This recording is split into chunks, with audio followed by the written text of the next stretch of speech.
نحمده ونصلي ونسلم على رسوله الكريم.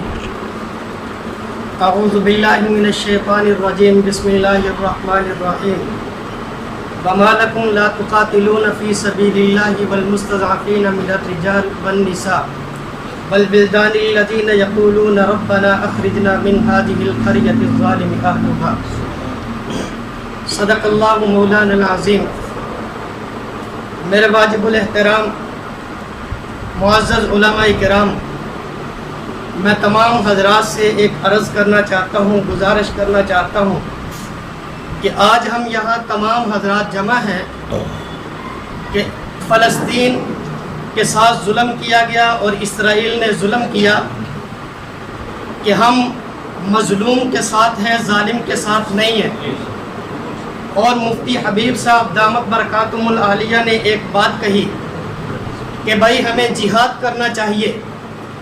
میں بھائی آپ تمام علماء سے ایک بات عرض کرنا چاہتا ہوں. یہ زمین بڑی زرخیز ہے، لیکن تب جب کہ اس پہ محنت کی جائے.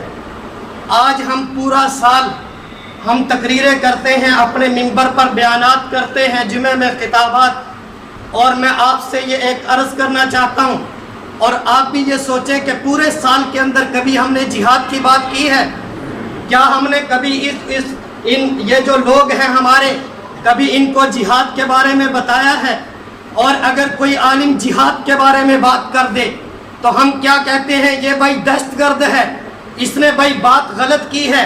ہماری وہاں پہ جو لوگ ہمارے معتقدین، ہمارے خطابات سننے والے، وہ بھی کہتے ہیں مولوی صاحب جہاد کی بات نہ کرو. ہم کیوں نہ کریں؟ ہم شہداء کی قربانیوں کو کیوں نہیں امت کے سامنے پیش کرتے؟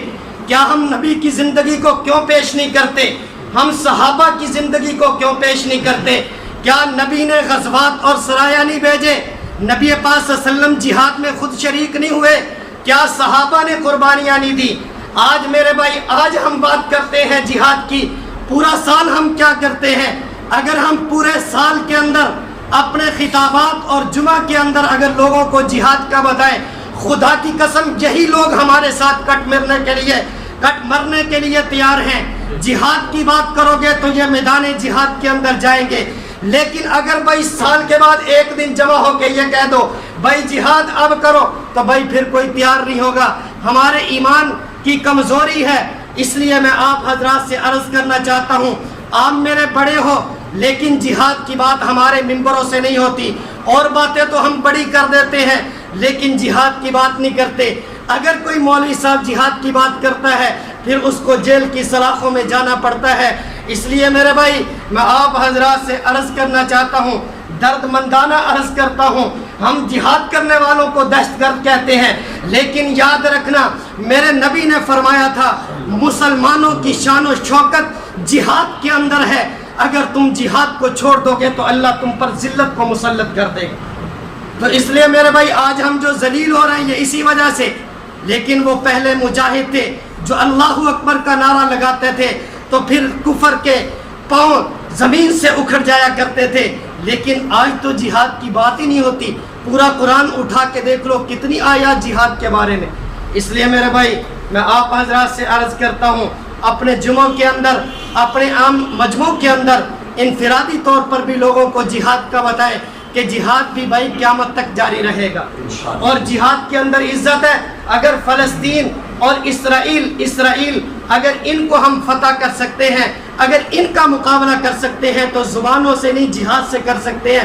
بھائی زبان سے یہ بھی جہاد ہے، قلم سے یہ بھی جہاد ہے، لیکن تلوار اٹھاؤ اور گن کو اٹھاؤ اور بم اٹھاؤ، پھر ان لوگوں کا مقابلہ کرو.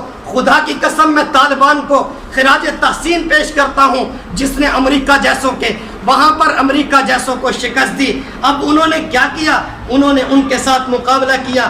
نہتے تھے، لیکن ہم لوگوں نے آوازیں اٹھائیں بھائی یہ غلط ہے، یہ فلاں. لیکن ان لوگوں نے 12-13 سال کے اندر امریکہ جیسے سپر پاور کو اور روس جیسی سپر پاور کو انہوں نے ٹکڑے ٹکڑے کر کے دکھایا.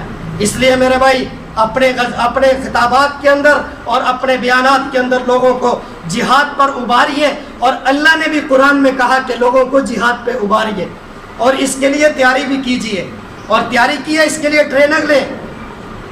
اسلحہ سیکھیں بھائی، پھر ہم ان لوگوں سے مقابلہ کر سکتے ہیں۔ تو اللہ تعالیٰ مجھے اور آپ کو اس پہ عمل کی توفیق نصیب فرمائے اور جہاد کی آواز کو بلند کرنے کی توفیق نصیب فرمائے۔ وما علینا الا